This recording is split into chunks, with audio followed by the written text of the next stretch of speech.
when lives are on the line. Are there any obvious injuries? These men and women will risk theirs The lad who was driving got blood coming out of his face. to save yours. RTC truck. They deal with the most serious injuries. The patient is described as bleeding heavily. Directly below his ear. There's a lot of blood there. The most critical illnesses. The reports of a male who's in cardiac arrest, and without any action, the patient will die.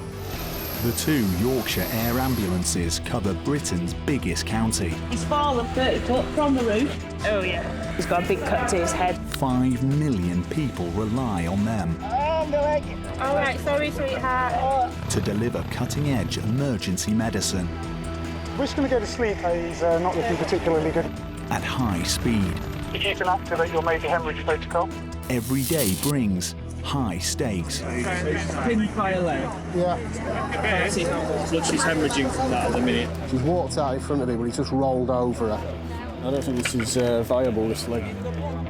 High risks. I think I just hit someone. I just literally just head first. You got pins and needles in your fingers? Yeah. He has had a few accidents in the past. It never gets any easier.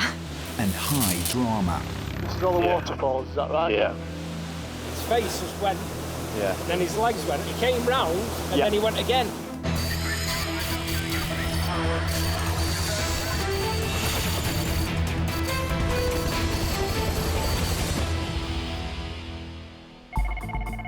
Ambulance service, is the patient breathing? In Yorkshire's 999 control room, I'm going to tell you how to take a pulse. Just get right next to her. a call is coming in from a main road in South Yorkshire. There's been a serious accident. Barnsley. It's a case for HeliMed 99. Radios and lights. Radios are good, landline is on. Our brief will come up and back and go over the building. Thank you. Cool. Lifting. On board today is Dr. Rob and paramedics Andy and Pete. Right, that's on the nose. Going to nav D. They'll be there in 7 minutes. We're heading to Barnsley today. Reports of someone trapped under a HGV with leg injuries, so obviously we never assume anything, but we've been tasked to probably provide advanced pain relief, antibiotics. So it's 12:30 along this road that's running down parallel to us. A lorry has hit an elderly woman. It's happened on a shopping street. There's a path down to the... Yeah, that'll be fine. And we've got access. Yeah, there's a little embankment there. It takes you down to those first gates. There's a playing field less than 100 metres away. So where this truck is, that should be about right there. You've got an access down to your left, 10 o'clock. Yeah. The team will be with their patient in seconds. Super. There's actually that concrete path goes round, so... Right, cool. The victim was crossing the road when she was run over by the truck. Hey, Jack, you all right? Local paramedics have started treating her. Pinned by a leg. Yeah. I can't see how much blood she's hemorrhaging from that at the minute, to be fair. We'll get everything ready, so I've sent the crew to get Scoop, find her. Put a tourniquet on now, get that going. Just flush that. Yeah. 65-year-old Karen Whitaker could lose her leg. What's her name? Karen. Karen. Okay, Karen. The trucker didn't see her. We're in a line of traffic, and we all were moving forward, and she's walked in front of the wagon and never saw her. The team need to control Karen's pain so she can be freed. Is this arm bust? No. Right, give us a pink. It's a team effort. I'll get a pink. I'll get some painkillers in it. And we'll sort out the big stuff in a minute. All right. Karen's being given a powerful painkiller and a drug to reduce blood loss. Firefighters have arrived and they're working on moving the truck without worsening her injuries. So they've got the heavy lifting equipment coming. So they've got two options. Either they lift this truck up, or we just roll it back. OK, so we're going to get Pete some ketamine and TXA and antibiotics. Simply pulling the truck back could cause worse damage to Karen's leg. They're going to use airbags to lift it, but it weighs 15 tons. Is that tourniquet on there? I can't get it under a leg, that's the sheer force down. Oh, we'll give us some ketamine, then we'll have another go, because we'll be able to do a bit more. The bags are going in. Compressed air will be pumping in to gently ease the truck upwards. A shop assistant has been looking after Karen since it happened. Nearly called you a good girl then. I sound like I'm talking to my little one. 28 minutes. This has been trapped for 20 minutes. 10 mils. 10 mils. So I'm going to go with 80 kilos. Some TXA here. Time is of the essence, but this complex operation can't be hurried. She's had TXA, she's had 20 ketamine, so we need to get her straight out. Karen's now sedated, and firefighters are ready to make their move. We're gonna slide her this way out, yeah? So are you pretty much ready when we are? Yeah, we're ready to lift. There's a danger Karen could bleed heavily as soon as the pressure on her leg is eased. I'll grab her by her legs. Is everybody in position?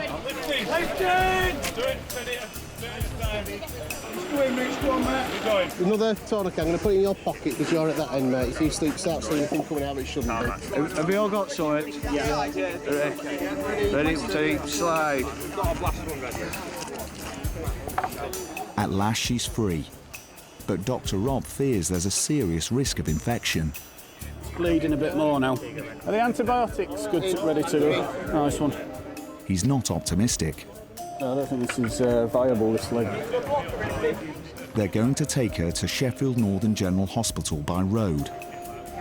Yeah, this lady's been hit by quite a heavy truck. She's got her legs caught underneath the wheels. One of her legs is partially amputated and possibly going to need amputating at the hospital. We're going to take her to Sheffield Major Trauma Centre. Karen's injuries are almost certainly life-changing. Only surgeons can save her leg.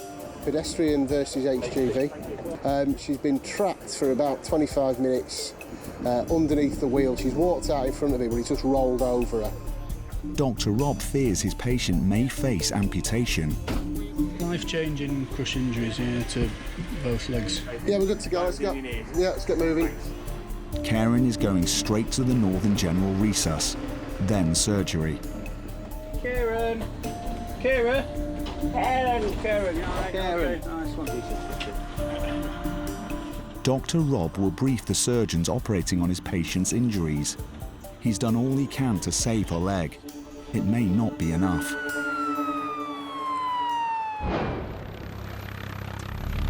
In North Yorkshire, Helimed 99 is returning to its base. But on the air desk, dispatcher Al has another mission for the team. We're getting reports of somebody coming off a motocross bike in the Thirsk area. I suspect it'll probably be that motocross track just the far side of the airfield, but I'm just waiting to confirm on it. Al, are you tasking us the detail? Because we're literally going to be overhead like now. Organisers of the event are on the line to 999 operators. It's about half a mile away from Topcliffe Air Base. Yeah, I'm just listening to the call. They're saying they're half a mile away from Topcliffe Air Base. Do you want to just make your way towards it, over? The helicopter is seconds away. That's what I received on finals for descent. Are they giving you an idea where else the track it is? Negative at this time. The caller's still getting address details of it. Paramedics Sam and Lee are over the scene already. The safe bet for me is to go and land in front of the... So in front of the ambulance, yeah, or behind the ambulance? Well, in front of it, unless you want me to be right next to the patient, which... Not really, no, because it'll probably be quite... Gonna kick up a lot of dusty, won't it? It's good rear and right, mate. There's just loads of good left. There's public front and right.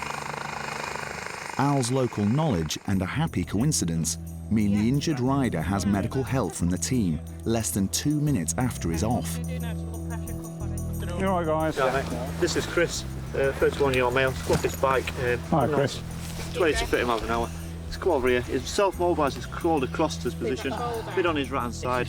He's got pain in his right arm. He's got C-spine pain between C3 and 4, and also thoracic pain as well. 31-year-old Chris Gibbons is in severe pain. Hello, Chris. My name's Sam. What's happened? I remember coming off a jump. I think I just hit someone, and I just literally head first He came off at more than 40 miles an hour. His fiancée was watching, but she's putting on a brave face. He's just tried to go past someone and just gone down, and he has had a few accidents in the past, so should be used to it by now, but it never gets any easier. Just take some deep breaths in out for me. Chris flew more than 3 meters before he hit the deck. Any pain in your tummy at all? No. He's had quite a few. In 2015 he was in a coma after a handlebar went through his stomach, so yeah, it's amazing he's even back on a bike, to be fair, but you can't keep them away. It's just one of those things. Push my hand away and pull it back towards you, and push my hand away. Give my hand a squeeze for us. You got pins and needles in your fingers? Yeah. Pins and needles can be a symptom of a serious spinal injury. Sam is concerned. No, it's too painful. Bit sore. Where does it hurt? From the middle side up. What, top of your leg? Yeah. Sort of down here? Yeah. You feel me touching there? Yeah. And there? Yeah. The case just got even more serious.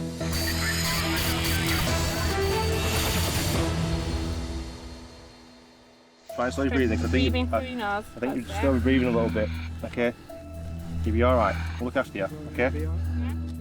In North Yorkshire, paramedics Sam and Lee are trying to stabilise a badly injured biker with a suspected spinal injury. He's been fitted with a collar to protect his neck. It could be broken. Whereabouts is the worst pain, mate? Top collarbone. Top of your collarbone? Yeah. Just sort of around here? Yeah. They're going to give him painkillers. Sharp scratch, mate. Okay, deep breath. Yeah, I got a deep breath. You ready, River? Right, mate, so this is just some morphine, all right? Might make you feel a bit dizzy, lightheaded, a bit sick. Yeah, slow that breathing right. But it should help with the pain. He was wearing all the right gear, but it was scant protection. Breathe in. That's it, breathe out. This has happened before, and Chris will be aware this could be serious. How's that morphine making you feel? A bit better, or? Fine now. But is the pain a bit better?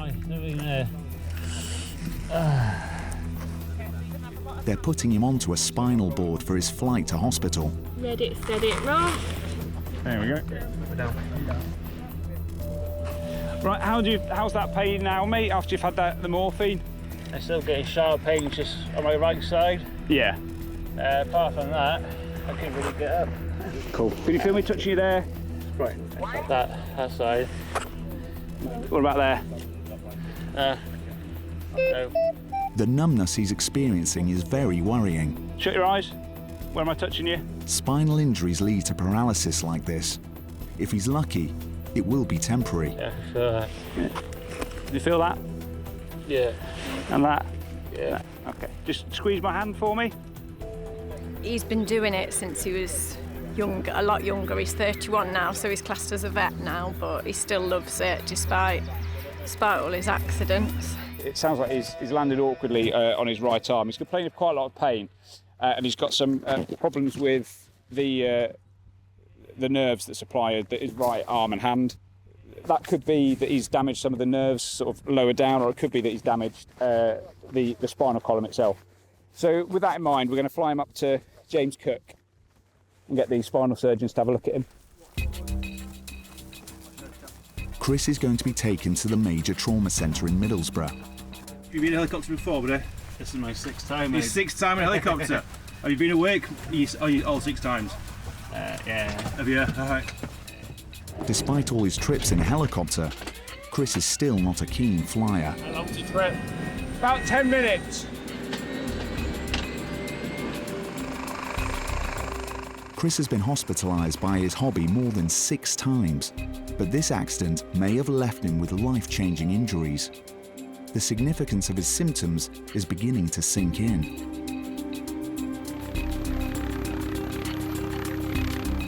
Paramedic Sam's handover will be critical to the way surgeons tackle Chris's case. This man's Chris, 31 years old. About an hour ago, he was riding his motocross bike, mistimed a jump, come off, landed on his right-hand side, complaining of C-spine tenderness, L-spine tenderness, and some pain in his kind of around his right collarbone. My concern is that he's not really able to do anything. Can't shrug his shoulders, can't kind of move his arm, can't flex or extend his elbow, and he's got no kind of differentiation of sensation when I'm touching down that arm as well. So it is the neck or the plexus. Chris's fiancée is driving to be with him. We'll have a quick look here, make sure you've not got any other injuries, and then we'll talk about what we need to do. Otherwise, you've got the problems. Otherwise, 85 miles away in Barnsley, another of the team's patients has made an amazing recovery. I don't think this is viable, this leg. Dr. Rob thought pedestrian Karen would lose her leg after her accident outside the local shops. I'll come out Iceland when we're shopping. There was this lorry right outside a crossing, and it was for me to go, and I'm going across, and it just comes slow, and there's me like as if I can stop, push a lorry back. Whoa, you know, whoa. This, for me, you'll stop. And it just carried on. So I'm like swirl round to like run, but my legs got under the lorry, and I just kept saying, "Just get it off me, get it off me, get it off me." She spent 5 weeks in hospital as doctors fought to save her crushed lower leg. I heard the consultant saying to me, "If we can't save your leg, we may have to amputate." And I just went. I mean, at that minute, I couldn't have cared less. No, whether it saved it or it didn't. But if it had been for me kids, I wouldn't have got through. I wouldn't have got to this stage now if it hadn't been for them. Physiotherapists are hopeful she'll soon be walking unaided. I went Northern General for 5 weeks, having skin grafts. They say 5 weeks not long to say what I'd got, so I'm really lucky that I wanted longer. I'm just that bit little frightened of bending it too much. It's a lot better than what it was. I'm getting there. I'm using it a bit more. The truck driver was fined for careless driving. Karen's just very grateful for the care she received at the roadside. I'm very lucky really for Air Ambulance and for them, the district nurses that come and see to my leg. I'm lucky really that I'm here, you know, so very lucky.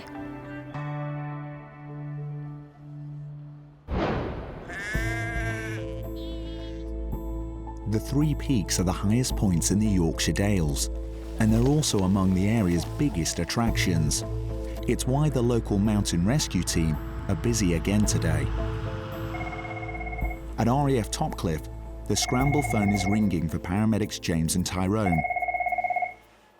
Hello, Topcliffe. Hello, can you get over Ingleburn, please? Thank you, and it's Pecker Falls, Ingleborough. The 79-year-old gentleman has collapsed at Pecker Falls near Ingleborough, and we've just been dispatched, so we're off. Helimed 99 will take 20 minutes to reach the scene. We'll climb into wind towards Ingleborough. Good luck. To your right. Lifting. Okay in the back.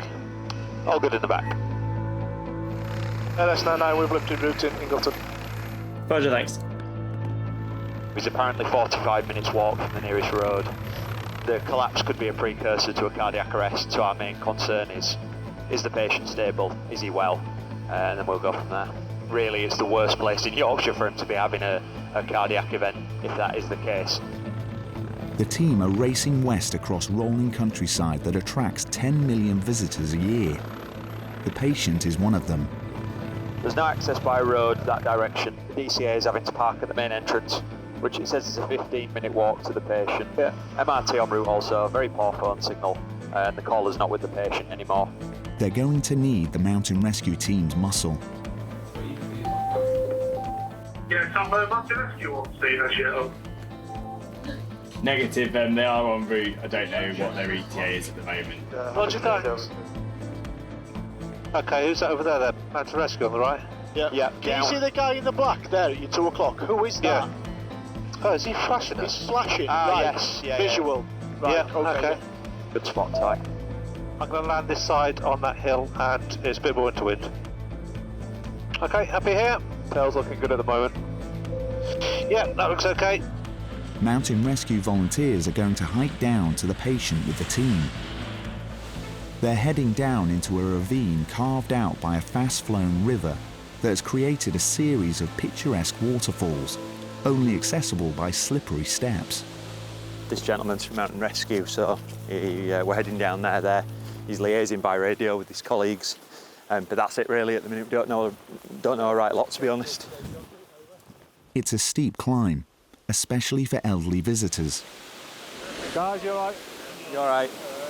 Hello, sir. It was all too much for pensioner Edward Drury. This is Edward. Hi, Edward. Felt a bit unwell. Started to go over a couple of people caught him and sat him down.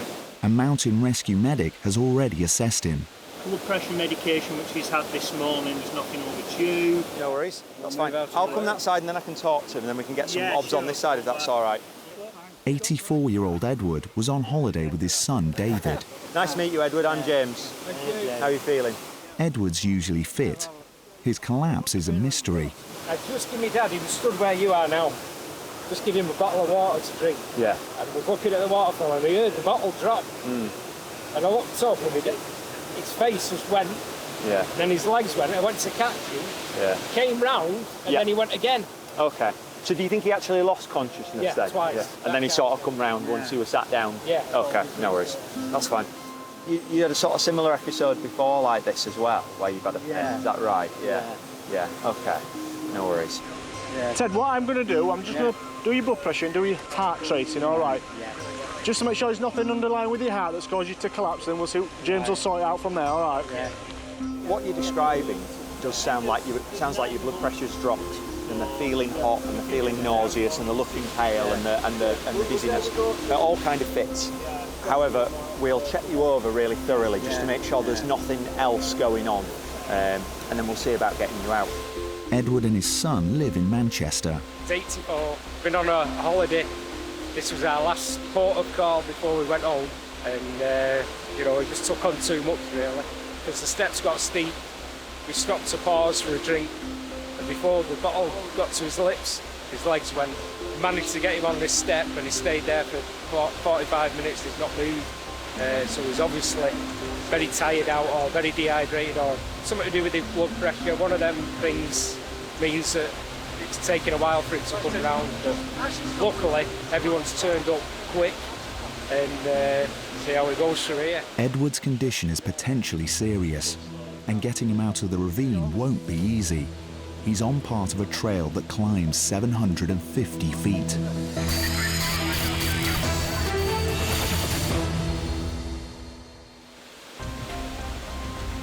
Deep in a ravine in the Three Peaks, the team are preparing to move 84-year-old Edward Drury, whose mystery collapse has sparked a massive rescue operation. If you do feel dizzy or like you're going to faint, don't feel like you have to be proud, just tell me and you can sit back down. The mountain rescue team are going to get Edward out of the ravine. They're taking it slowly.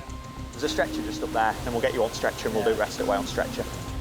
Everything's all right with him. Yeah. Okay, his heart, his blood pressure, everything. It just may be that it's took its toll in the exercise and that's what's caused him to pass out. It might be worth just given what's happened, he's been unconscious for a length of time. It just goes for a few more tests down at hospital. All right. Yeah. Right, Ted, if you're ready, we'll have a little stand. We're not going to go anywhere for a second. I just want you to stand for me. All right. So I'm going to take your arm as well. Ooh, my leg. All right. You still feel a bit wobbly? Yeah. All right. Just stay there for me for now. All right. You feel like you could faint imminently or anything like that? Or? No, not at the moment. Okay, no worries. All right. When you're ready, we'll do a slow turn. All right. And then we'll try and do up these few steps. Okay. Right. Ready when you are? Oh, just mine. You okay? Yeah. Well, you're quicker than I am going up here, Ted. As you've seen, we're in the middle of Pecker Falls. There's no easy way out. Bless this chap, he's 84. He's done absolutely amazing to get to where he is with his son. And he's passed out. Edward's going to get a lift the rest of the way. When we first walked in, we walked such a long way, we thought it'd be closer to the ambulance, but actually when we spoke to them, it was quicker to go back up this way. So it just shows how isolated it is. I mean, we were walking for sort of 15 minutes really before we got to this patient, so it's quite a way really. Mountain rescue are used to operations like this near the falls, and there's no substitute for manpower. It's particularly tricky just because it's so narrow and steep. So ideally, you know, we can have 6 to 8 people carrying a stretcher, and that makes it very easy on the flat or on open terrain. But on something like that, where you're just passing the stretcher between people around nasty bends and corners, it does make it physically difficult to transfer the casualty. It's a long hike to a waiting Land Rover. Slightly easier coming out than it is going in, isn't it, with these guys? Oh, yeah. So our main concern is that nothing's changed. So, you know, has his blood pressure changed again? Has he had any more fainting episodes? You know, does he feel like he's going to have another faint? So that's why we keep stopping and reassessing him, just to make sure that nothing's changed. Edward's condition isn't serious enough to justify a flight to hospital. Well done, guys, thank you. The next leg is a 4x4 ride to the nearest road. It's not the way we expected to end the holiday, but it's something to remember.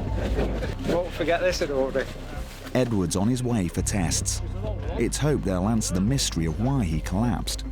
But at 84, a walk to the most secluded attraction in the Dales was, perhaps, a big ask.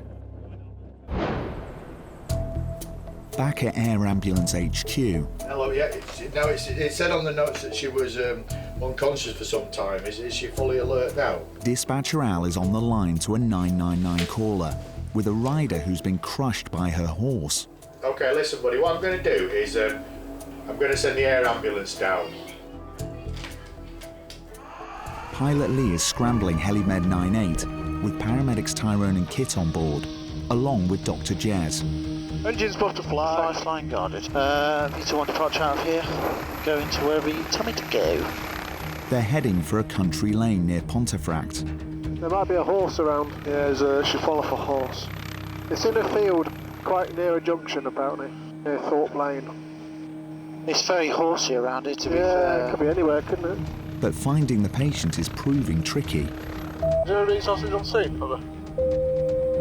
No, negative. I understand that the job is a little more towards Badsworth, sort of so if you head south-west along the road. The guy who I spoke to said about halfway along the lane. Got it? And it's only a spot. Yeah, something on the road there. Yeah, that's it. Yeah. Is that it down there? Yeah, I think so. Yeah, we think we've got visual. I'll prepare it to land. Lee's still not convinced they've found their patient. Are we happy this is it, guys? He said southwest, didn't he? Which was more this way. Is there a horse there, mate? I can't see anything in the field. Okay, I'm going to actually set you over this side. So that one field on the right, it's quite wet. It's like a swamp. Yeah, I'm trying to get you as close as I can. Be a shame if this isn't the job, isn't it? Go over to the power, just double check. Yeah, do you want to? I'll give you a shout. 9-8, we're on the ground. They're about to find rider Janet Clark is the casualty they're looking for. Oh yeah, is this Janet? Yeah. 9-8 and we've got the right patient, so he can shoot down. She's been semi-conscious 20 minutes, complaining of pain right lower leg and ankle, not even tried to touch that. Classic signs of concussion, repeating questions.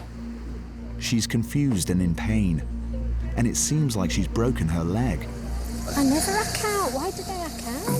Just open this if that's okay. We'll have a quick look at your breathing there, Janet, okay. It looks like Janet's got a head injury. Kit needs to identify how serious it is. I don't know what day it is. Why? I've broken my leg. We'll have a quick look in a second. I just want to check your breathing quickly, Janet, okay? It's painful. Her friends and her riding partner are understandably worried. We'd been for a hack, just walking along here and had a little quiet trot, and I just heard a slip, and then the horse went down, and when I looked round, Janet was on the floor unconscious. Janet's case is puzzling. Kit and Dr. Jez want to make sure they're not missing anything, like an internal crush injury. Does any of this hurt, Janet? What am I doing now? Janet? Janet? Yeah. Does any of this hurt? Oh, yeah. That side? Yeah. I've broken my leg, I think. I think you have. Anything around the side there? Anything in your tummy? All right, this is Jez, one of the doctors from the helicopter. Her vital signs are good, but her loss of memory is worrying. Do you remember what's happened? No. Not really, no. I don't understand. I never account. What am I supposed?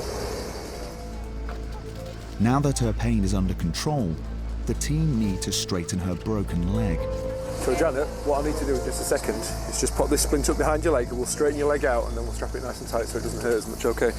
We're not exactly sure what's happened. She doesn't remember it, but she's come off the horse. I don't know if the horse has got spooked or what's happened. But she's come off. She's apparently been unconscious for 2 or 3 minutes. It's a bit of a worrying sign.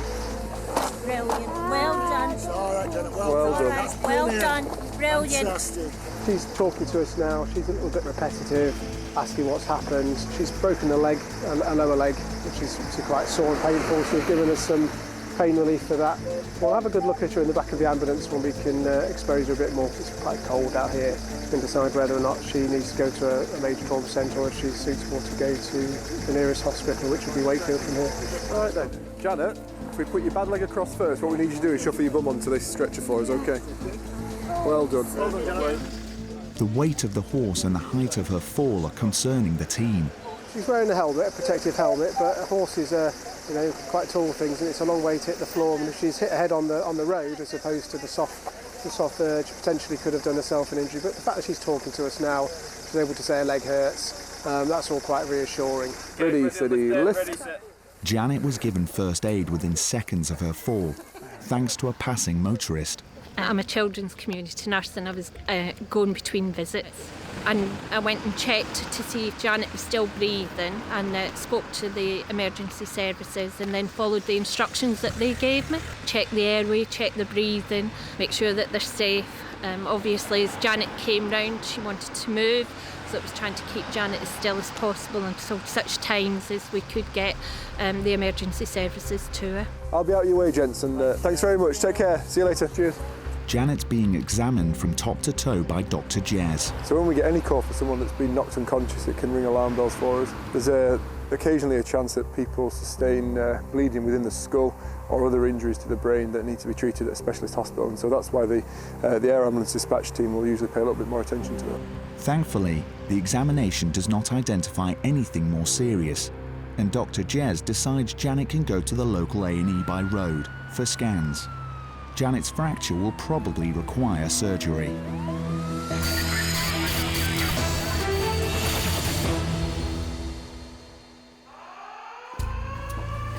Every time the scramble siren goes, the clock is ticking on the air ambulance team. Engines about to fly. Yeah, I got it. It takes 2 minutes. Doors and harnesses. Yeah, we're going to the back. 10 items on the checklist. Radios and lights. Oh, good. And brief. Right, mate. Lift end to end. Yep. To a vertical from here. And total teamwork. What is it we're going to? RTC? Yeah, motorcyclist. To get the helicopter in the air. Police just asked us to an incident of a motorcyclist versus a car down in Bawtry area. Dr. Chris and paramedics Pete and Ant are racing 20 miles south. There are concerns that this patient has some serious injuries. The speed at which the bike's travelling has a big influence on the severity of injury, so one of my main concerns would be a severe head injury, but also injuries to the chest, pelvis and long bones. The team will be the first medics by the biker's side in a busy town centre. 99, that's negative. The patient is conscious of breathing, but they've put no other resources on it at the moment. Yeah, that's received. Right, so the main road with all the pubs on it, is that one coming up now with all the white buildings on that side? I've got visual by the big white building at 9 o'clock. You're 9 o'clock, Jeff. Jeff's dropping the helicopter into a loading yard next to the crash. There's a flag at you 9 o'clock. Okay to land there. Good to go if you want, guy. Tell me enough. 9 landed. I'll wait for an update, Pete. Yeah, mate, I'll give you a shout. It's just 10 minutes since the scramble siren, and they're by their patient's side. Hello there. 29-year-old biker Nathan Stiles has been in the care of a retired GP who saw him come off his bike. He's complaining about his right leg, so whether there's an ankle or whether there is a crack through the tibia or whether it's a knee injury. But he's been alert and talking otherwise. Alert to talking all the time. Nathan's lying inches from the traffic on the busy high street. There was plenty of help on hand. All of a sudden, I heard a crash, knew there were an accident, looked out window, saw a little silver car which didn't seem to have any damage, and then I just saw through like the gap of some parked cars the motorbike on the floor. Literally straight away picked the phone up and called ambulance. Where does it hurt, mate? Left leg. Left leg, mid shin down. Dr. Chris fears the weight of the bike might have caused Nathan's injuries to be more serious than they first appeared. Right, mate, you alright if I cut your jeans, is that alright? Yeah. I've got a thermal layer underneath. Okay. Is it just your leg that's hurting? But this one hurts down here, okay?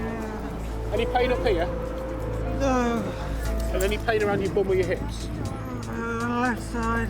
Over your hip? Yeah.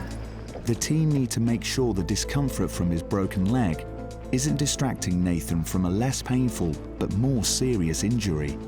The plan is access, morphine, splint leg, roll back, reassess. Happy, Pete? Do you want to just give him 5 straight off? They're giving him morphine. The retired doctor, who stopped to help, has stayed to reassure Nathan. I'm a retired GP and there wasn't much to do bar keep the traffic away and just check that he was all right. They're sliding Nathan onto a rigid stretcher to protect his back. Sorry, mate. He was on his way to a motorbike shop. It's a 3-way junction and there are 2 other roads that come in just either side as well, and it's always a bottleneck at the best of times. That's medic 3. Yeah, can you just make sure that the police are aware of this job, just because we've got no one controlling the traffic at the minute? Yeah, medic 3, that's on Dave. Policeman formed at 32 over. Yeah, roger, all received, thank you. Yeah, they're on the way. Looks like it's been relatively low speed. He's right next to the bike where he fell. But it's an isolated leg injury, so we're just discussing with him at the moment which hospital we want to go to. Ready, steady, lift. Don't go up until I tell you, mate, because I need to get round. Nathan's broken leg may need surgery, but it's clear it could have been a lot worse. Did you feel anything on the leg? Or? Just tenderness. Yeah. Hey, Nathan. Hope it's not as bad as it seems. Okay, thank you. That's all right. At the minute, he doesn't require to go to the major trauma centre, so I'm quite happy that he can go to the nearest emergency department at Doncaster. Nathan will go by road. The hospital in Doncaster doesn't have a helipad, and in his case, speed isn't critical.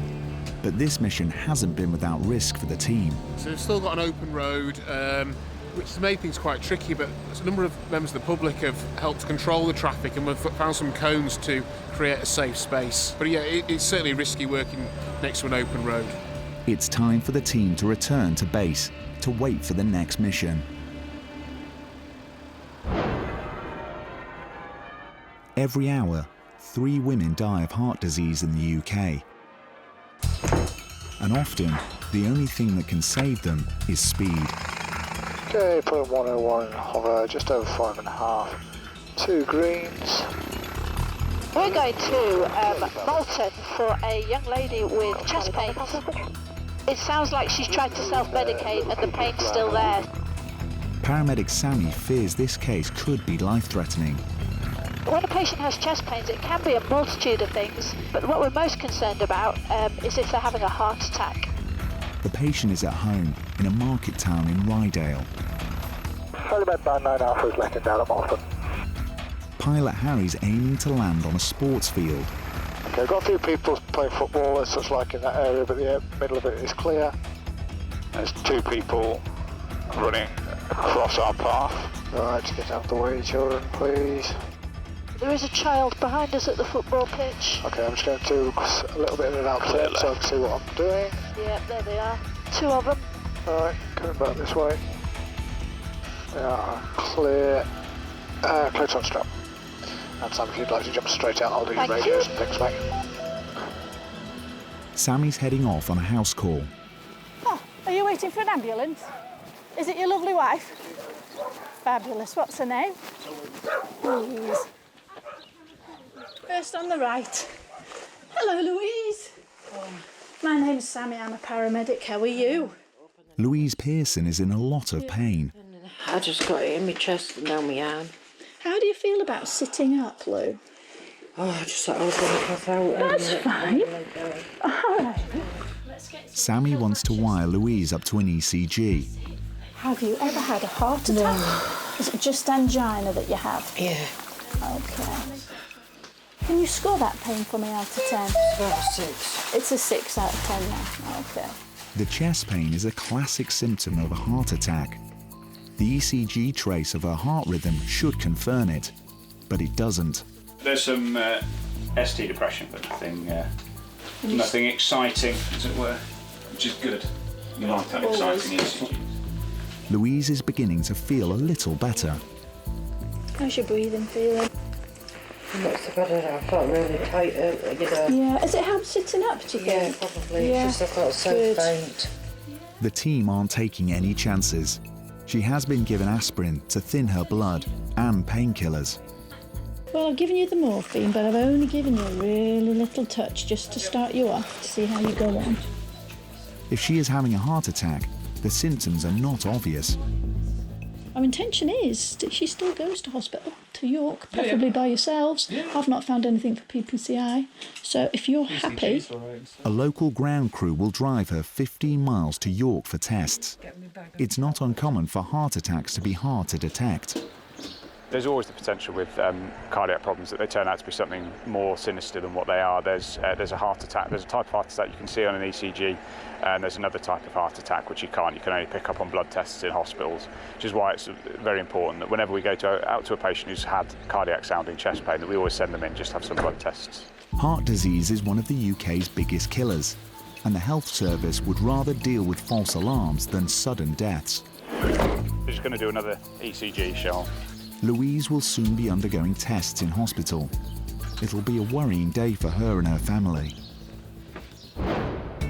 Hello, Chris. My name's Sam. What's happened? All I remember was coming off a jump and I just literally head first. Biker Chris left hospital the same day after doctors ruled out spinal damage, but he did have a serious shoulder injury that caused the numbness. At first I thought I broke the collarbone, but I think it was more bruising, a lot of tender tissue stuff in the neck. I did have follow-ups in the Royal Derby Hospital to basically make sure that I didn't have any nerve damage, all on the neck, shoulder end. He's now back on his bike. It took me about 4 weeks to get back into the swing of things. I didn't lose confidence at all. I think it just comes natural to, if you've been riding bikes most of your life, you should get confident and then just get straight back into the saddle, to be honest. So basically just get on it and just do a job you do. And what you love to do is a passion. I felt a bit unwell. Started to go over a couple of people crossing and sat him down. Walker Edwards' collapse in the Three Peaks was blamed on his high blood pressure. He's now back in his walking boots. Can you just describe to me whereabouts the pain is right now? Louise, taken ill at her home in Malton, had suffered a severe angina attack. She recovered after 2 weeks. I don't know what day it is. I've broken my leg. Rider Janet spent 6 days in hospital after surgery to repair her broken leg with plates and pins. She quickly recovered from mild concussion. He's complaining about his right leg. And biker Nathan broke his leg and suffered severe nerve damage, which could cause long-term problems. He's been off work for 2 years.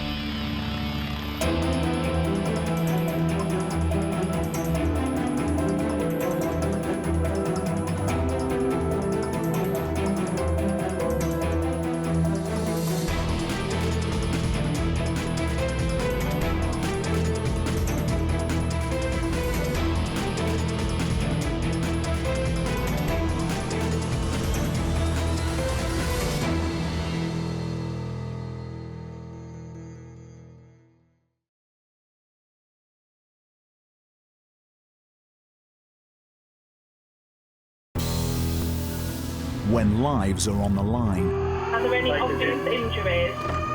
these men and women will risk theirs The lad who was driving got blood coming out of his face. to save yours. RTC trap. They deal with the most serious injuries. The patient is described as bleeding heavily. Directly below his ear. There's a lot of blood there. The most critical illnesses. The reports of a male who's in cardiac arrest, and without any action, the patient will die. The 2 Yorkshire Air Ambulances cover Britain's biggest county. His father burst up from the roof. Oh yeah. He's got a big cut to his head. 5 million people rely on them All right, sorry, sweetheart. to deliver cutting-edge emergency medicine We're just going to go to sleep. He's not looking particularly good. at high speed. If you can activate your major hemorrhage protocol. Every day brings high stakes. We're reported a 12-year-old child has been knocked down by a car. We see a lot of bad accidents, and many of the times as parents are quite distraught at the roadside. Being a mum myself, 2 boys, I just can't imagine what a terrifying, awful moment it must be. High risks. Updates to the patient that's fallen 5 metres from your spine, pelvic and other injuries. Been down for about an hour, fallen off the side of that. He's got central spine pain, mid radiating to lower. And high drama. How old is the patient? 8. So we need the numbers now. Young lad's come off a motorbike, we believe in some fields. It's Isaac's birthday tomorrow and he just got a new motorbike. It's going to hurt, so we're going to give him some pain relief.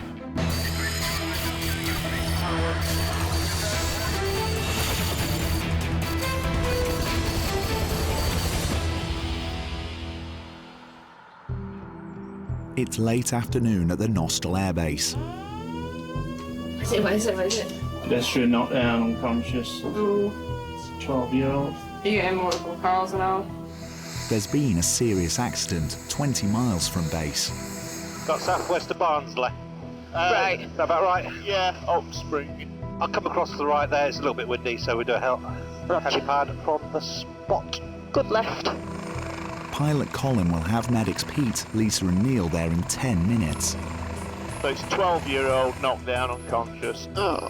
Are we Weston Park or are we landing at Shire? Park. We are at Weston Park. Yeah. Okay, alright, fine. Dr. Neil is already planning the patient's flight to Sheffield's Children's Hospital.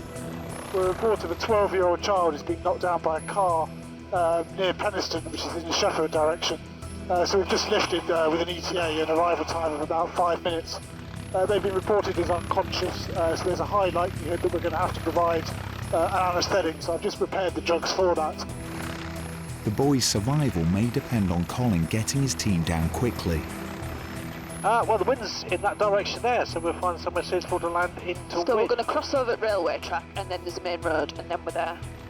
There should be at least an RV on scene.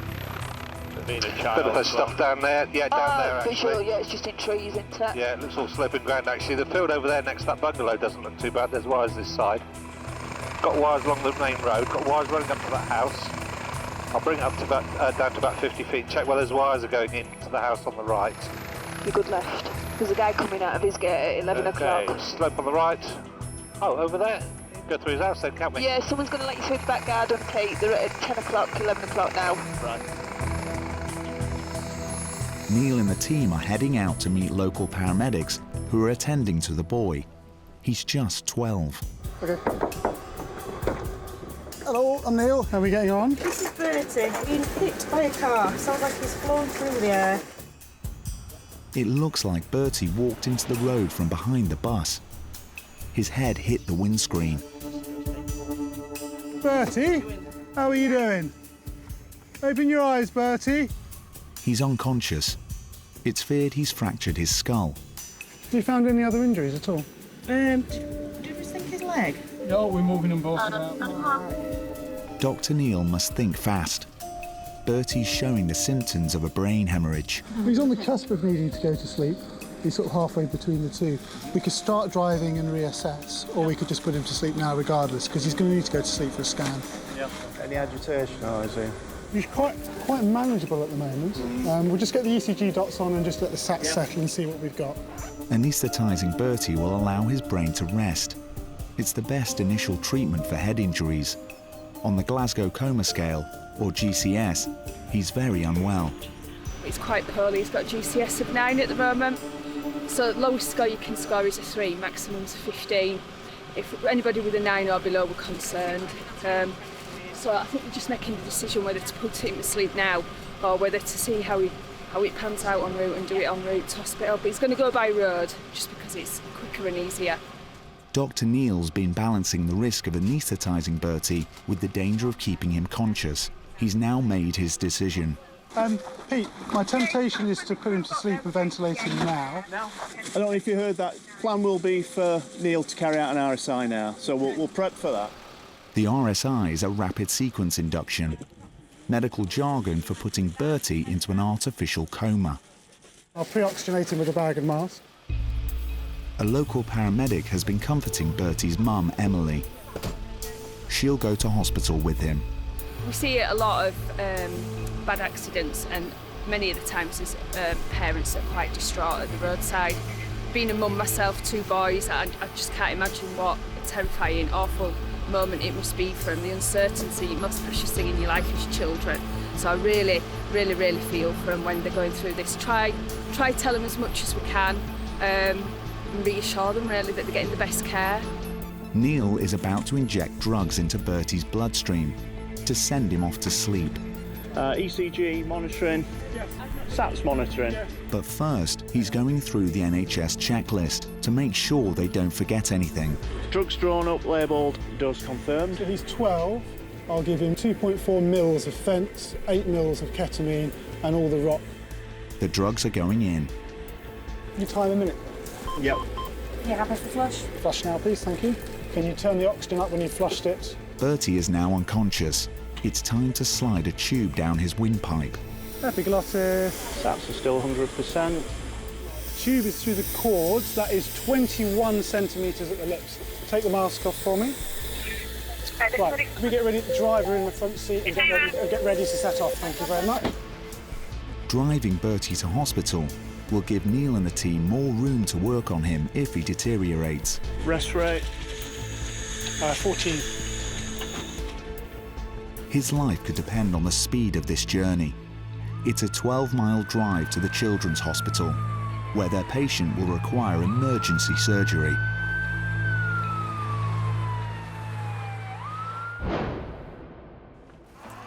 At the Nostell Air Base, Helimed 99's preparing for takeoff on a mission to North Yorkshire. Airway V21 departure out of here, left-hand turn, and we'll go towards Toppers. Pilot Lee is flying medics Gav, Lee and Becky 40 miles to a haulage depot near Thirsk. Is it Lee? Yeah, might as well. Local paramedics treating a patient with a suspected spinal injury have called for help. Dr. Becky's skills could be needed.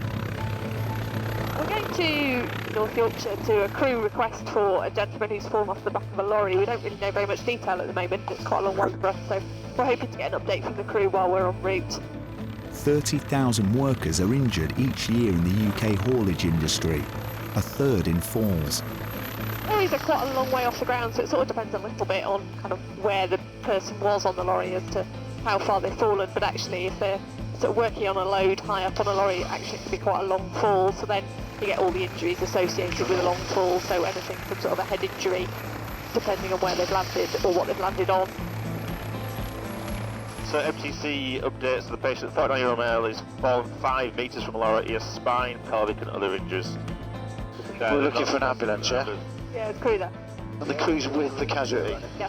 So the ambulance is going to be near the casualty, I assume. Okay, so we'll look for landing site close to the ambulance as possible. So this guy's fell and apparently he's not being found for an hour. He needs urgent help, but this could be a difficult landing. Eyes out for vertical extent and wires, please, on the finals, please, guys. The yard's packed with vehicles. 2 o'clock lead on there, is that a police van? A fire engine. 3 o'clock now. Where the smoke is now. Just to the right of the smoke, immediately to the right of the smoke there. Oh yeah, got it, yeah. Got it? Yeah. Okay, so any problems from here, we'll go committed. Okay. Any problems? There's a lot of dust. Yeah, understood. Yeah, especially him. Lee's landing in a blinding dust cloud. Alright, Lee, I'll let you shut down at a certain point. Just getting out in this. Yeah, no worries. Their patient has been strapped to a spinal board. We've got Adam, he's round the corner. They've managed to get him onto a spinal board now and on his bed. All right. He's been down for about an hour, fallen off the side of that while seeing if he could put a pallet on it. The fall was easily long enough to cause a life-changing injury. The factory has strict safety rules, and this is an unusual incident. He's gone to look to see if he could fit a pallet on the top of a trailer, and he's climbed on the side step of the trailer and lost his footing and fallen onto his back. Hello, sir. My name is Lee, with the ambulance service, okay? Hiya. So this is Adam, he's 49. He potentially hit his head on another trailer, fell onto his back, rolled onto his front. He's got central spine pain, mid radiating to lower. No worries. He's had a gram of paracetamol and 5 milligrams of morphine. Okay, no worries. Let me have a look at him. The team first want to rule out a serious head injury. From getting up this morning to being at work, what's happened? Just, I was stood on side, got quiet on the trail and just to see if I could get some stuff on top. Right. So you definitely remember slipping, do you? Yeah. And then what do you remember? I fell flat on my back. Flat on your back, did you? Yeah. All right. Have you been unconscious at all throughout? I don't think so. You don't think so? No. Okay. The shock of his accident has left Adam trembling, and the hour he waited for help in the cold hasn't improved it. It's bright and sunny now. It's actually a really cold winter's day here at the minute, and it's been very frosty this morning, and he's been led on cold tarmac, which will conduct all his heat away. So he's got really cold, and also cold people who've had trauma don't do very well because their clotting doesn't work very well, so they're much more likely to bleed. So although we don't think he's bleeding particularly, any injury will bleed a little bit.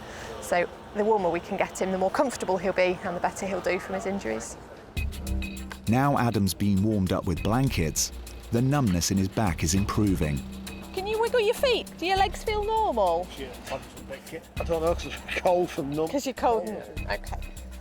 Can you feel me touching here? Yeah? Can you feel me touching here? She's got back pain but no neurology, so he won't trigger, will he? Dr. Becky's now satisfied her patient's had a lucky escape and that his spine isn't damaged. The best place for you to go probably is York, all right? They've got all the services that can look after you. Adam's off for treatment by road. For the team, it's time to return to base.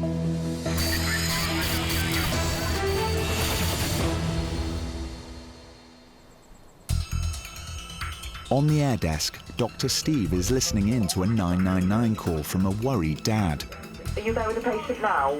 I am, yes. How old is the patient? 88. Well, he's got a big laceration as well, he's like, it's quite bad, so we need an ambulance now. The call's coming from the next village. And he's definitely broken his leg. Pilot Jeff will have the team there in 2 minutes. Rich, will you just confirm that grid reference, please? Yeah, Sierra Echo 396 Old Snydale it was. Oh, I've got it 2 miles away. Yeah, it is literally just over here. Young lads come off a motorbike, we believe in some fields. It's just down here, isn't it? I think it was property with a fair bit of land behind it, or... Just down here. First paramedic on the scene has given us an update that the patient may have some quite significant leg fractures, so we're going to go and assess and take it from there. Is anybody there yet? Yeah, RFB. Can't see it now, that'll be anywhere. On a visual 3 o'clock below. Got it, yeah. Hello. Visual looking to that. I'll see if there's anything beyond this side of the garage. Pylon wires go straight over their garden, don't they? Yeah, got them. They're landing at the end of the family's back garden. See, just the other side of these trees. See down there. Get through that edge there, man. Yeah. Are you family, are you? Yeah. Granddad, okay. A local paramedic has beaten them to the patient, 8-year-old Isaac Williamson. Hey, Cass, how you going? She's diagnosed a badly broken leg. He was coming up this hill, he's got protective jacket and helmet, he's crashed into there at about 20 miles an hour, come off, no loss of consciousness, but definite right femur. Yeah. Isaac's mum is doing her best to keep him calm. Okay. So he's just had 3 morphine so far. We were screaming when Yeah, we heard some of the initial but he stuff. has calmed down now, he's a little bit frightened. Is it just the single femur you think is an issue? Well, yeah, we weren't sure about this one, but he's moved this leg. Okay, that's cool. Can you straighten that leg down for me? Good boy. We were just moving and then it went into spasms. Yeah. Hey, buddy. How we going? I'm Steve. This is Ty. I'm just going to draw on his foot, all right. Yeah, he's got a good He's always had feedle. good pulses. Yeah, he's had good feedle throughout and it's nice and warm, good Yeah. circulation. This leg's going to be really sore, isn't it? He's still spasming. Yeah, you can see it. The muscles are twitching a little bit. Should we see if we can get a little bit of traction on that, Ty? Yeah, I can do, just and then just help it cart away. Isaac's dad, who dialed 999, and his grandma are naturally worried. It couldn't have happened at a worse time. It's Isaac's birthday tomorrow and he just got a new motorbike and he was just practising in the garden. We're going to put his leg in a traction sprint, all right, and just pull it and it stops our colleague sort of supporting it and giving it a bit of traction. It's going to hurt, so we're going to give him some pain relief, all right. The only thing we're going to give him is probably just going to space him out a little bit, which is good that he probably won't remember what's happening, all right. They're going to give Isaac ketamine, a powerful painkiller that also erases the memory of distressing treatment. Do you want me to pop some ket in? I'll size this up, and then, yeah. The strength of the dose depends on the patient. What size clothes does he wear? Age? 8 to 9. 8 to 9. Okay, fine. Not all children are created equal. My daughter's only 7 and she's in age 10 to 11 clothes. What I'll do then is I'll start you off with a tiny, tiny bit of this medicine. Now, this medicine can make you feel a little bit spacey. Yeah. A little bit weird. It's a bit like having a drink when you're a grown-up, okay? When he's under the influence then, I'll just straighten his leg just so we've got comparison against his left. Is that all right? And then I can pull it. Can you count to 10 for us? 1, 2, 3. You feeling a bit weird, Isaac? Mhm. What we're going to do then, Isaac, is just gently pop this little splint on your leg. Just just pull on it a little bit, just so it keeps your leg nice and long. Okay. Are you happy to just gently put some gentle traction on Ty? I'm just going to move it across, Isaac. All right, buddy. Well done. Okay, buddy. It's painful, but it will prevent internal bleeding and make him much more comfortable. Pop your other leg down, bud. Pop your other leg down. Just lower it down, Matt. Lower it down, lower it down, lower it down. There we go. Just gently, gently. Okay, buddy. I tell you what, you are proper hard. I cried much more than this when I broke my arm. So you're happy with that? Yeah. We're all done, Isaac. The relief is immediate. Right, good. Scoop, aircraft. Isaac may now face surgery. His big sister Sophia has been watching the team at work. She's all right, she's all right. She's all right. He has been used to riding a motorbike, but this is just a different one. And he were out with his dad and he's just come up the hill, I think, just a bit too quick and hasn't been able to stop. Your count, mate. Yeah. Isaac, we're going to lift you up onto the stretcher, okay? We're going to be really gentle. Ready, steady, lift. He's just hit the curb, I think, and come off and broken his right leg and injured his left. Hello, LGI. It's Steve, Doctor on HeliMed 98 with a paediatric trauma pre-alert for you. Paramedic Ty's worked out how the accident happened. He's been riding his motorbike in his back garden, come up a bit of a hill and he's gone into this path just before the house. He has definitely got a fracture to his right femur, which we apply traction, giving him some pain relief just to help relax him down a bit as we apply some traction. So the plan now is we're going to get him onto the aircraft and we're going to fly him across to Leeds, and they've happily accepted due to his injury. Okay. On your shout. Yeah, you're I've got 2 little boys, one's 4 and one went 2 days ago, and seeing children like this in pain absolutely breaks my heart. And when you've heard Isaac saying, "Oh, love you mummy," he's absolutely fine. It's just a natural response that I think children get worried when they see a lot of medical staff around, and right so for the parents. But to reassure him, we're going to fly Dad with us as well, just to give him a lot of support on the flight, and hopefully they'll enjoy it as much as we do. They're going to get you to hospital, they're going to sort your leg out, you might have a bit of time off school, yeah, but it won't matter. And if we have to sell motorbike, we sell motorbike if you don't like it anymore. Yeah. Yeah, we'll get you a better motorbike and get rid of motorbike, yeah? Just my leg that hurts. We'll fix that. Paediatricians in Leeds are on standby for Isaac's arrival, but Dad's doing his best to turn this into a joyride. Maybe ask pilots how fast this flies, because you like how fast things go, don't you? Okay. How fast does it go? 150 mile an hour. 150, but they don't have to stop for anything. There's no red lights in this. And because we've got you on board, people have to move out of our way. Yeah. Are we going? Yeah, we're going. just about now, Isaac. Right, we're off floor. Oh, we're getting off floor. Now, can you feel it? Ow. Yeah. NS98, we've lifted to sea en route in LJ. Wow, we're really impressed with Isaac. Isaac, despite having a really nasty break to his leg, has been super brave. He's let us put all the splints on that we need to, all the treatment, including needles in the arms, to give him some pain relief. And now he's getting his helicopter ride to hospital. You're proper brave, mate. Aren't you? Yeah. You are. We go out to lots and lots of people that have come off their motorcycles. And there's some big, strong lads who are much older than Isaac that aren't quite as brave as him, perhaps. So he's doing a great job at the moment. And he's his 9th birthday tomorrow, so Perhaps not what he had planned for his birthday, but gets a free helicopter ride. How jealous are your friends going to be, Isaac?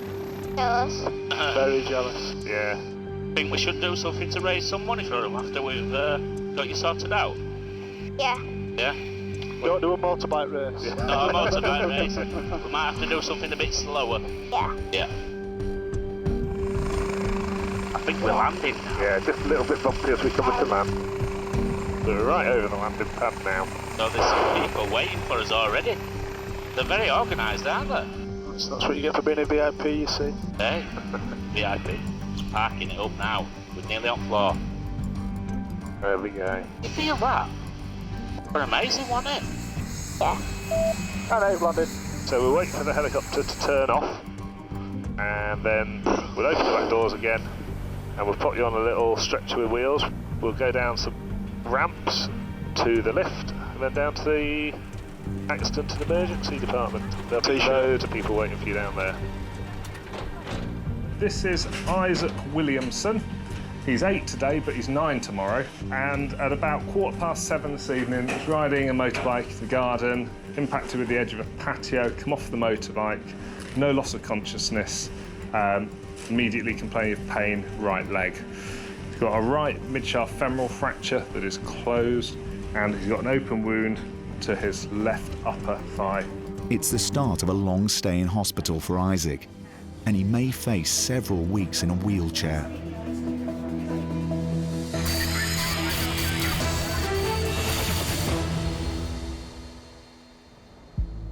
At the North Yorkshire Air Base, the scramble phone is ringing.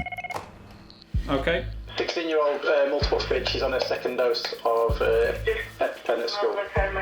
Cool. Cheers, mate. Bye. Paramedics Sam and Lisa are being called in to back up a ground ambulance crew. Are you all right, lock it door? Of course I am. Good. See you later. They've been called to a market town 15 miles away. Brief a bit of standard Class 2 departure to the north. Any questions, guys? Pilot Mark is homing in on the grid reference dispatch has given him. 4 minutes to go. It's Bedale by the looks of it. Is it Bedale? Aye. Yeah, just to the kind of southwest. Sam will be caring for the patient. So basically it sounds like there's an epileptic patient at the school. She's had a seizure last about 14 minutes up to this point. And she's had 2 doses of her own medication to try and stop it, which haven't worked. The main danger with seizures is that you can cause kind of hypoxia, so a low level of oxygen in the blood, because it impairs your breathing. Epileptic seizures lasting this long are rare and dangerous. There's somebody in a Dayglow vest ready to receive. Yeah, I can see the RRV. Roger, so that's the right one. Okay, I'll come round to the left. A teacher is guiding them into the sports field. Good left. Roger. You clear it to the rear, and then once we're down, Sam, you will be cleared out immediately, mate. Cheers, mate. I'll just take the primary bag for now. Roger. Slope's good. And we're down. Their patient is 15-year-old Katie. Hello, mate. You all right? It's Katie, known epileptic. She's had 2 doses of 10 milligrams of midazolam. Katie suffers from a rare genetic disorder that makes her prone to fits. Katie, hello. I'm Sam. I'm one of the other paramedics. How are you feeling? School staff are used to caring for her and calling for medical help. Oh, sorry. There's just a sharp scratch on your fingers, just so we can make sure everything's all right. Ground paramedics have used drugs designed to end fits, but to little effect. Katie, can you open your eyes for us? Katie? She's collapsed without warning in the playground. So when Katie has fit, does she normally just have 1 or 2 in a row, or can she have? She can have lots. Can have lots. Sam's reading her medical notes. This is turning into a tricky case. Just says, give buccal midazolam as every 5 minutes, those 2. What's that drive time on Blues to Darlington? It's decided she goes by road to the specialists who are familiar with her case. I think Sam just wants to have a word with MIC and just see. I'm assuming he's thinking about giving some drugs that need permission to be given first. I'm up at Bedale with a 16-year-old female. She's got a history of epilepsy and some genetic disorder, triple X. She's known to Darlington Hospital, so we're not going to be able to fly her. So she's going to go by land there. It seems more. We can only fly to James Cook. They don't know her, all that stuff. So my question is, if she fits en route, can the crew give her any further PR or IV diazepam? But it's clear the drugs that usually bring her round are not working. He said no, because if she fits again, she's going to need phenytoin. Right. You'll just get, if she has any more benzos, then you're just going to get the side effects of the benzo, not the anti-convulsive effects. Katie's on her way north. It's been a difficult case, and all the team can do is head back to base, hoping specialists can bring their teenage patient around. 70 miles away in Barnsley, another of the team's patients is making a miraculous recovery. It's 5 months since 12-year-old Bertie was hit by a car near his home. He was lucky to survive. We could start driving and reassess, or we could just put him to sleep now regardless, because he's going to need to go to sleep for a scan. Yeah. His mum will never forget the day her son almost died. I got a call from my neighbour Marvin to say Bertie's been hit by a car, and I ran out. Today, Bertie's back home, but still suffering the effects of his fractured skull. I was with Bertie for about, it must have been 5 minutes, and then the helicopter arrived. Just before we left, they took the decision to put him into an induced coma. Surgeons had to operate on his skull. For 2 weeks, he couldn't speak. Worst case scenario, it was looking pretty grim, although once he was woken up from the induced coma, he was obviously very groggy, but he was very determined. He was moving. That first word was incredible. Can't express what it was. What was the first word? Like to have that word. Was it no or now? I think it was no, directed at the nurses who were trying to put a nose feed in you, and then it was mummy. Doctors say they won't know the full effects of the injury until Bertie is an adult. It's been a difficult time for his mum. He is a miracle. It's a very cliched word, but seeing him on the road, and it's not a vision that will ever leave me, to him being hooked up to a ventilator and being told some fairly horrible truths, to now where he's being funny and sarcastic. He's always had an incredible sense of humour, quite witty and sarcastic, so yes, it's definitely still there. Pretty much an icon at the school now.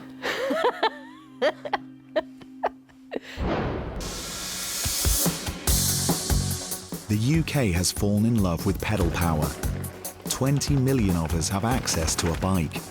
But as the number of riders rises, so does the accident toll, especially at the extreme end of cycling. And now one of them needs Helimed 98. Air Desk 98, I'm going to stand you down from that incident. There's another one coming in near Thirsk for a patient who's fallen off his bike and had breathing problems. If you can fly towards the White Horse, that's where it's plotted. It's a patient who's fallen off his bike, he's got a dislocated shoulder and breathing problems. So. Roger, all received, diverted towards the White Horse Thirsk. I'll come back to you with more information when I've got it, guys. Element 98, Alpha, just been retasked, so we're now heading towards the vicinity of Sunback. The woods around North Yorkshire's landmark White Horse are crisscrossed by dozens of bike tracks. Right, there was no one waving at us from that grid location. That looked like a base location from where they were working from. I'll go for a low pass, but there was no one there. I'll just ask James if it's a mountain bike or a road, because that'll suggest whether it's on a road or in the woods. Pilot Harry and paramedics Daz and Matt have their work cut out finding their patient. Ernest, we're overhead grid, nothing spotted. Is it a mountain bike or a road bike or over? He says it's on a cycling track, so I think it's push bike over. Mountain biking track at the top there, coming down through the woods. Like we're flying the ridge there. Without an accurate grid reference, they're looking for a needle in a haystack. Nothing to see, but the forest is riddled with mountain biking tracks. Yeah, okay.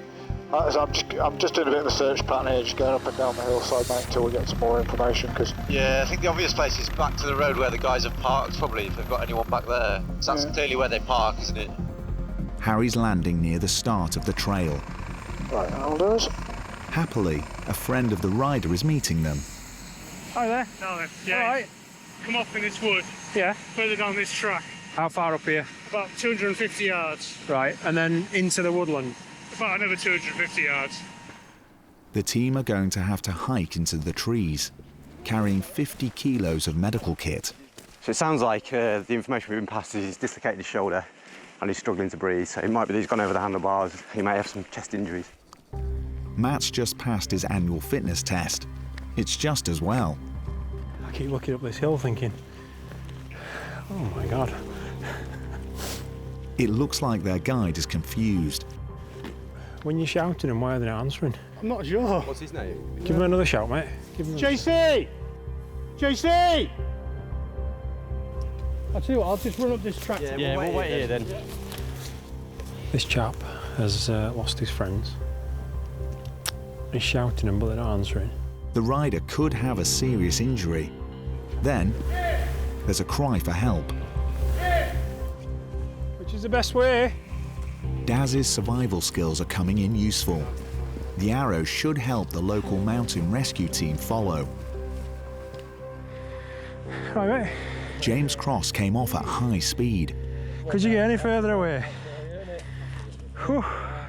This medic 1, we're with the patient now. It's about 500 metres into the woods on the fire track. What's your main concern? I can't move it. Shoulder. Shoulder, and yeah. We were cycling downhill down here and he's come off on a particularly bad section, gone over the handlebars and damaged his collarbone, hitting a tree stump. Feel all right? Yeah. Right, let's have a listen to your chest, all right? Right, some deep breaths. Matt's diagnosed a broken collarbone, but there could be a more serious injury to his chest or neck. So all I want to do is just sort of see and feel where I can feel up your shoulder when I move it. First, So that's a bit there? yeah, a bit further along, like towards there. Here, oh, yeah. Right. James was wearing all the right gear. His helmet took most of the impact. Big deep breath. Your legs feel all right? Just wibbly wobbly. Bit wibbly wobbly. Yeah. A local ambulance crew are backing up the helimed team. You all right? Well, thank you. You've been falling off your bike? Yes. You would do it right up here, wouldn't you? Oh, yeah. Dig your feet in and push up. That's it. Perfect. Brilliant. James was only 3 minutes into the downhill ride. His friend Oliver brought him here. I said don't ride it if you don't want to, because it is quite steep. You ride at your own risk here, I think. Ready, steady, lift. It's just nice and steady. Just go dead slow because it's so slippery. Yeah. James, keep talking to us, all right? Yeah. Tree root stuck out. Mountain Rescue have arrived to help out. But Daz's arrow didn't help. That way. Go back that way, there's a track. Feedback from this is luminous arrows. Yeah, luminous arrows. You see it, I'm sure it's still there. I saw it from the top. Mountain Rescue will assist their patient's journey to hospital. His injuries are not serious enough to justify the risk of a flight.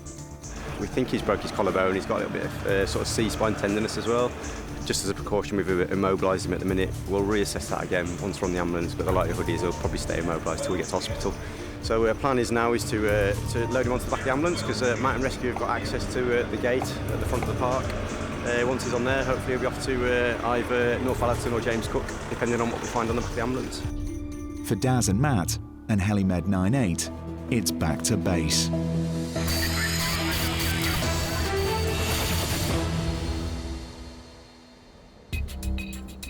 The rugged North York moors are home to more sheep than people. Flocks are free to roam all summer over 500 square miles of moorland. But today, one animal has caused an accident. Hi birds, that can be stowed for takeoff. Paramedics Sammy and Kit are on the case. The story is, a male has fallen off his bike, back injury and not making sense. His eyes are open, he is talking slightly incoherently, but movement sensational for limbs. Sounds like it is a push bike collided with a sheep. The accident has happened near the Lion Inn on Blakey Ridge, one of Yorkshire's most isolated pubs, 1,000 feet up on the moors. Is it under that pub? Yeah, it's a mile from the pub. On the road? On the road, yeah. Okay. Pilot Andy is flying the team to the rescue. What's that there? Vehicles and an orange, 2 o'clock. I have as well, but the actual grid is the pub. It may be that's where they're It's a mile down from the pub. Yeah. Roger that. There's somebody at this junction as well. I'd reckon that's some kind of shelter. And we're being waved at as well. I think that's the job. The moors are still scarred with spoil heaps from the lead and iron mining that once took place here. This looks fairly flat here. It makes landing on them tricky. Clear out. Oh. Are you sure?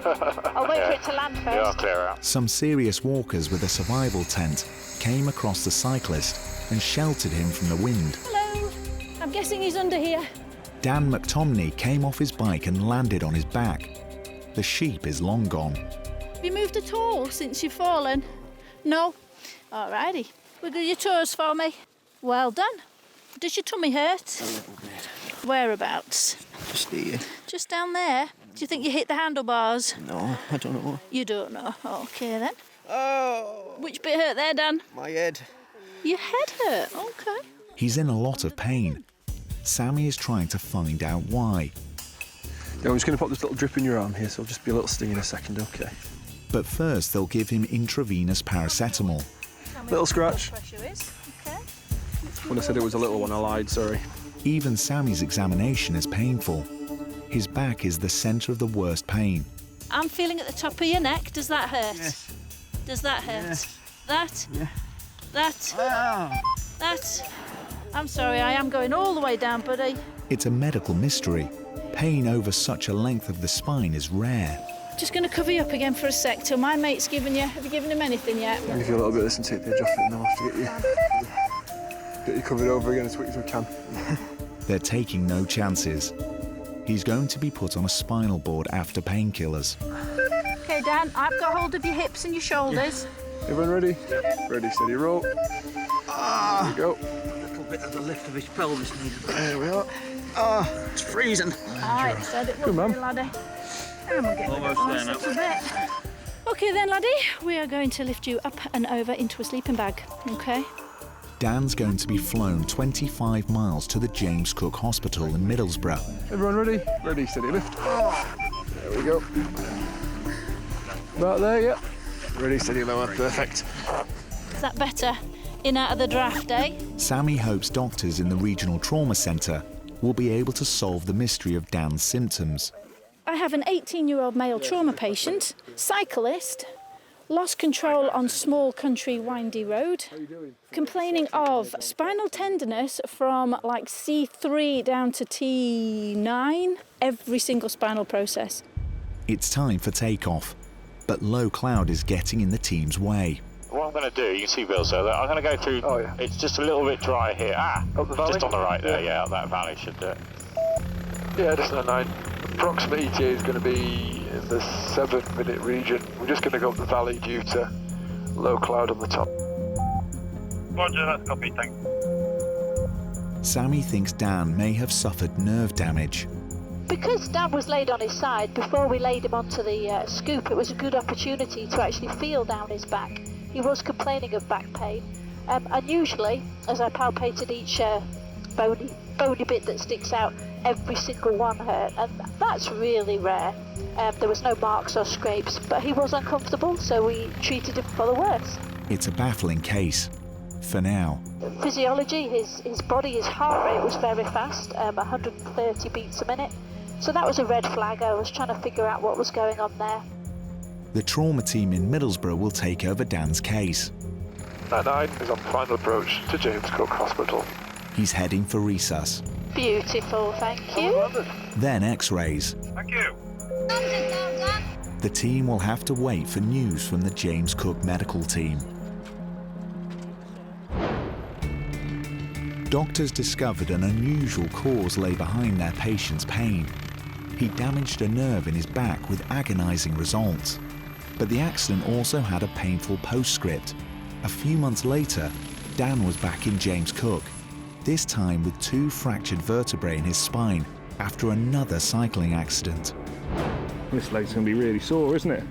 Isaac, the young biker who suffered a badly broken leg the day before his birthday, underwent surgery and had to spend 6 weeks in a wheelchair, but he's now back on his bike. It was quite scary because I knew that I was going to hit and I just didn't know what to do. You thought I was being brave, but I don't think I was. I think you were really brave because it were, well, obviously quite a bad accident because the foot peg had hit his other leg as well. It were more the actual puncture wound that were causing me more concern. So, slide you in and your dad's at the other end, OK? Isaac's dad was extremely impressed with the team's response. Definitely, as much as I appreciate the air ambulance, I definitely don't want to be a frequent flyer. With his birthday being on the same day, hopefully the next few birthdays will not be as eventful as that one was. You definitely remember slipping, do you? Doctors at York Hospital ruled out a spinal injury in the case of Adam, who fell from the back of a truck.